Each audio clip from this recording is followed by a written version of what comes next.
Hello everyone, my name's Zertonium, and welcome back to Zertonium Plays Toukiden Kiwami.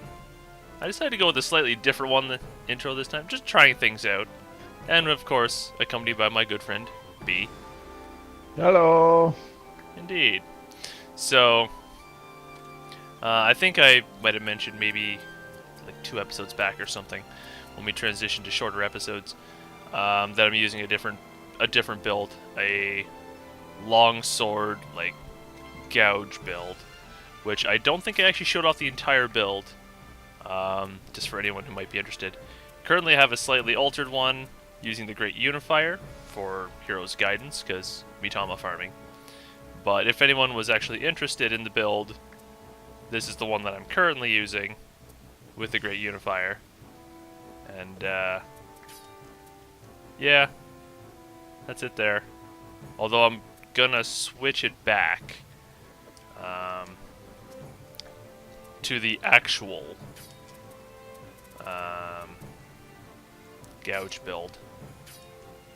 Just because we're trying to push progression, not necessarily farm for Mitama, but Mitama are always nice. But in case, here's the actual build, for anyone who might be interested. Where it was basically Izanagi that was swapped out there for the Great Unifier. Good to have Fervor back. I've been kind of missing that. Which, of course, you know, recover focus following the precision strike. But okay, enough of that nonsense. Away we shall go. Okay. We shall pray. The 3, 2, 1, pray. As he counts it down. Haha. Yay. Okay. As he then completely wusses out on the armor that he was wearing. And for good reason, because the 2 missions we have left are not pleasant ones. We've got a 3 Oni mission and a 4 Oni mission, so we're gonna hit the 3 Oni mission first, which is the Venom Queen, Frostwing, and Athanatos. All of our favorites. And we'll take... yeah, okay. We'll go with them. Alright, and away we go.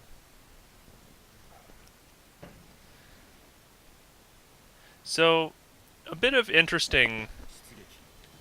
maybe interesting isn't the word, depends on what you find interesting. Trivia! Mild trivia. Which we may or may not...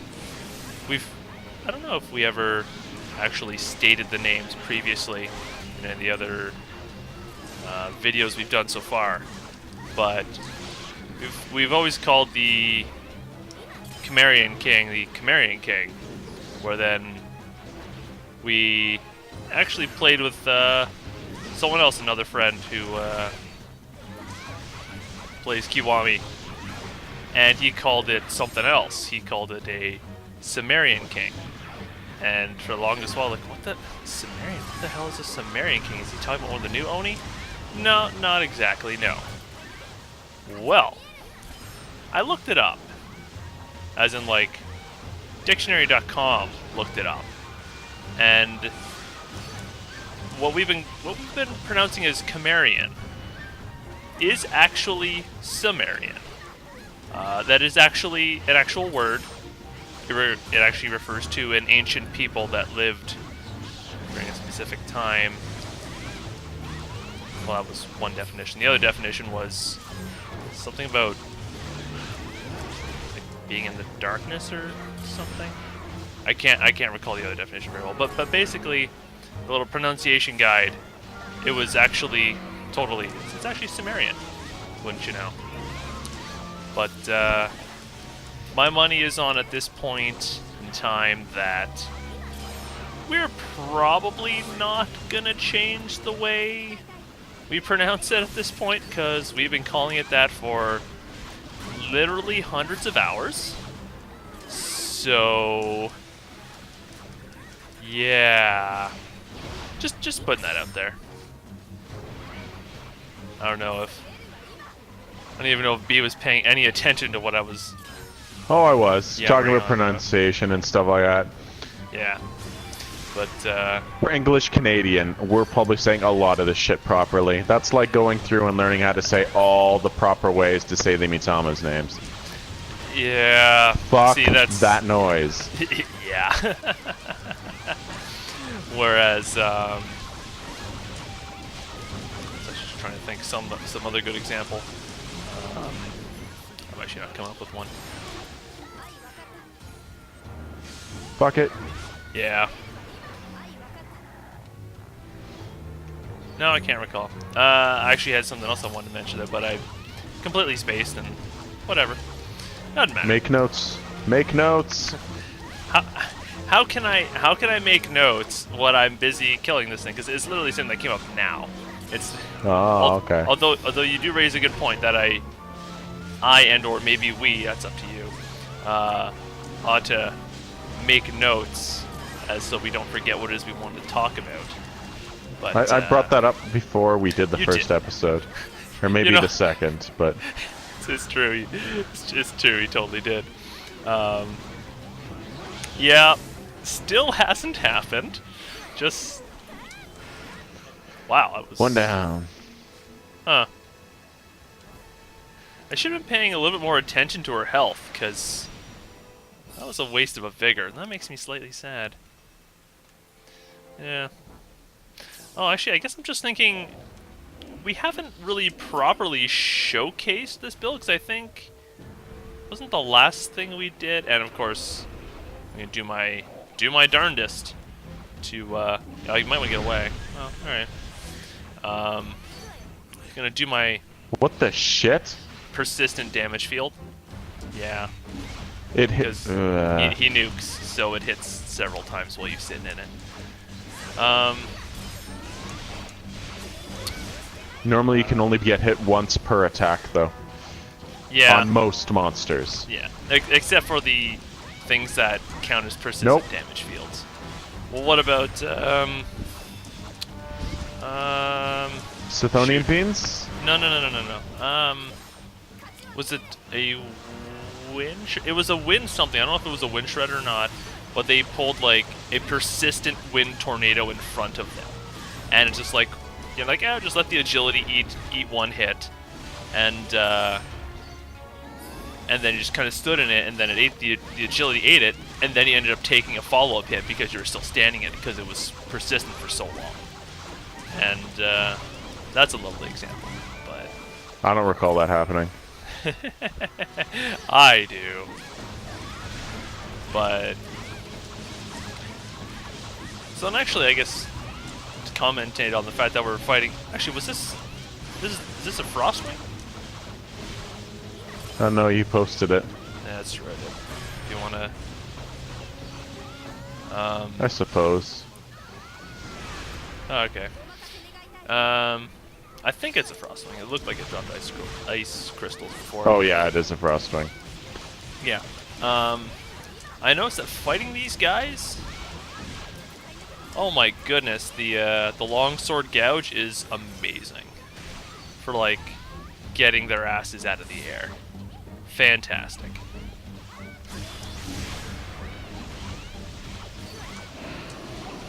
Although I did find, yeah, we didn't there. I did find that it is mildly tricky to get an all parts on them with the longsword. It's tricky to get all parts on most things with this build, especially if you have more than one person using it. Although I'll totally give us credit for wrecking stuff super hard, super fast. I'm very pleased.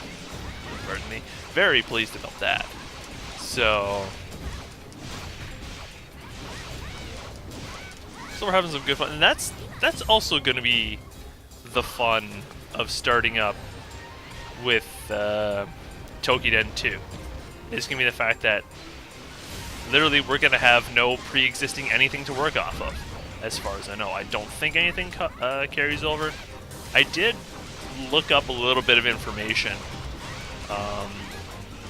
on a trophy guide that I saw in some forums, the PlayStation Trophies forums.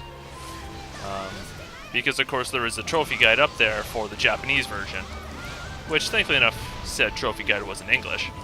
Um, which I guess I would expect it to be in English. Any case. It mentioned a couple things story-wise, where apparently Toukiden 2 takes place 2 years after the events unfold in Kiwami. Spoilers. But, oh no, yeah. Oh no, pardon me for setting up the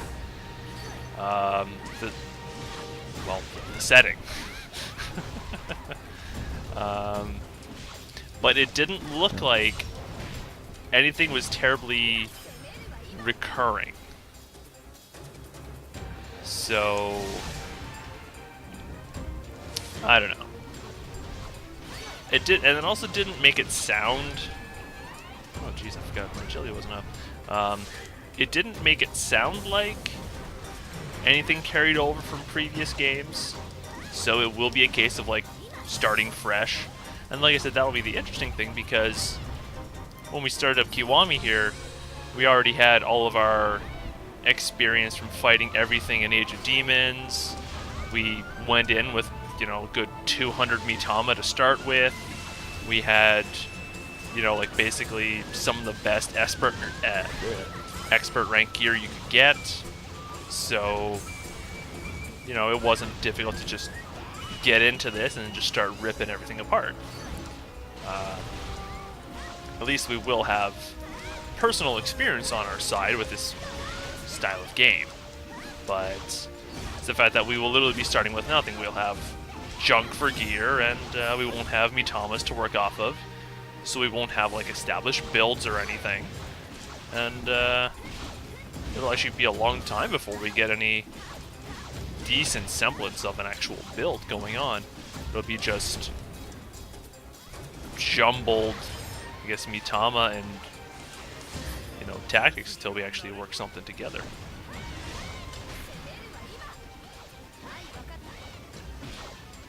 Oh, they're knocked out. Not doing a very good job of following. Well, one's knocked out. Oh. Yeah. The other thing I've noticed is that you tell them, you know, like say, quote-unquote, follow, and then you stand there and wait.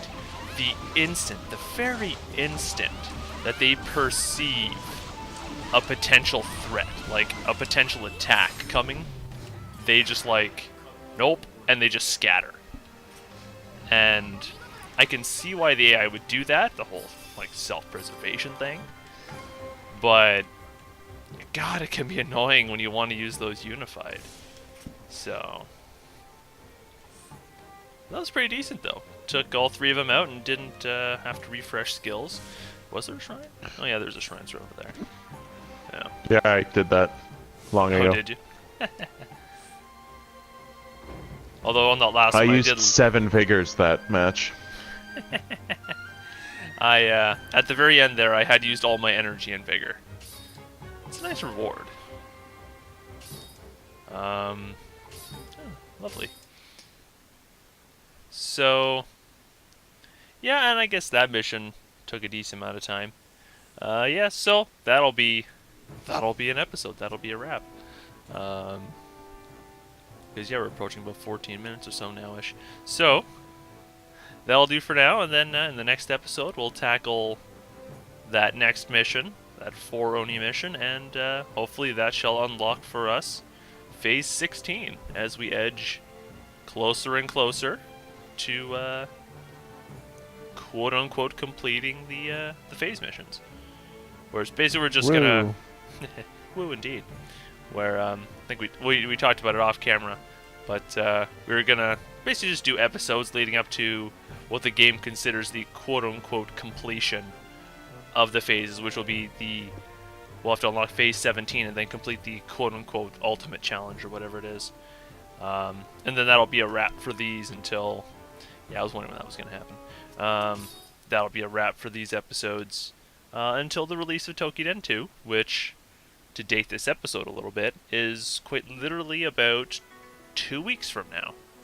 So there won't be too much of a lull in content, I don't think. But then again, A, depends on my free time, and B, my laziness. I'm very lazy, you see. But enough. On that note, you have over 80 hours of playtime in Toukiden compared to me now. When we started Kiwami, I had more hours than you. I don't know, because I kind of pushed it after you were finished, more or less, because I needed to farm for stupid Eye of Truth masks. So did I not? What would? Okay, you know what? This episode's. We can settle it later. This episode's dragged on long enough. My name's Zertonium. If you made it this far, thanks for watching, and we'll pick it up in the next one. We'll see you then. Word.